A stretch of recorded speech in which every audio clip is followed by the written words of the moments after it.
5 తలంతుల గురించి, 2 తలంతుల గురించి, 1 తలంతు గురించి చూస్తాం. గుంట తీసి గుంటలో పాతేశాడు ఎవడు? 1 తలంతు తీసుకున్నవాడు ఏం చేశాడు? గుంట తీసి గుంటలో పాతేశాడు. సోమరివైన చెడ్డదాసుడు అన్నాడు. కానీ 5 తలంతులు తీసుకున్నవాడు ఎన్ని సంపాదించాడు? 5కి 5 సంపాదించాడు. వాడేమన్నాడు ప్రభు? బడా నమ్మకమైన మంచి దాసుడా, నీవు ఈ కొంచెంలో నమ్మకముగా ఉన్నావని అన్నాడు.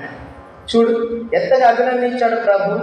కాబట్టి రాబోయే నూతన సంవత్సరంలో మనము కూడా నమ్మకమైన బిడ్డలుగా ఉందాం. ఆయన కృప మనకు తోడుగా ఉన్నట్లుగా దీనులుగా ఉందాం. మరిలాగా దీనురాలుగా ఉందాం. దీనుడిగా ఉన్నప్పుడు మరి ఏం చేశాడు ప్రభు? ఈ లోకానికి లోకరక్షకుడు ఆమె గర్భం ద్వారాగా వచ్చాడు. దేవుని స్తోత్రం చెప్పండి. హల్లెలూయా. లోకరక్షకుడు ఆమె ద్వారా వచ్చాడు. ఎంత పరిశుద్ధురాలుగా జీవించింది, నీతిగా ప్రభువునందు విశ్వాసం ఉంచి దేవునికి ఎలాగా ఆమె భక్తి చేసినది, ఎలాగా దేవుని ప్రేమించే బిడ్డగా ఉన్నది. కాబట్టి నువ్వు కూడా అలాగున్నప్పుడు, దీనురాలుగా ఉన్నప్పుడు ఆయన కృప మనకు తోడుగా ఉంటున్నది. ఆయన కృప మనకు తోడుగా ఉన్నప్పుడు ఈ లోకంలో మనం జయించే బిడ్డలుగా మనము ఉంటాము. దేవుడి కృప మనకు అనుగ్రహించును గాక. ఆమేన్. ప్రార్థన చేసుకుందాం. దయచేసి వచ్చండి, ప్రార్థన చేసుకుందాం.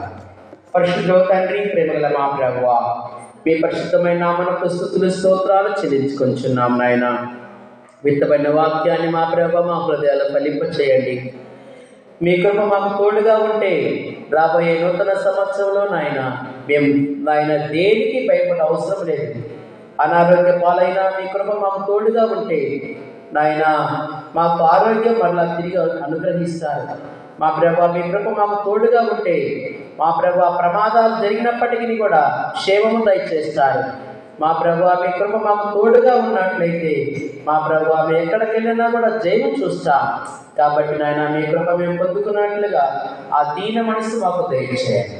మీ అందరి విశ్వాసం మాకు దయచేయండి. మీ పని చేయబిడ్డలుగా మమ్మల్ని అందరినీ దీవించి ఆశీర్వదించండి. రాబోయే నూతన సంవత్సరంలో మా ప్రభు అనేక మంది దేవుని కరకాశులుగా మమ్మల్ని అందరినీ చేయమని మా ప్రభు అనేక అలాగైనా మీ సేవకులు మా ప్రభు మీ బిడ్డలు మీ శిలో చాటును మరుగుపరిచి అనేకమైన సత్యాలు మాకు బోధించమని మా ప్రభును ప్రియరక్షకుడైన యేసు పరిశుద్ధ నామమున నడుచున్నాం తండ్రి.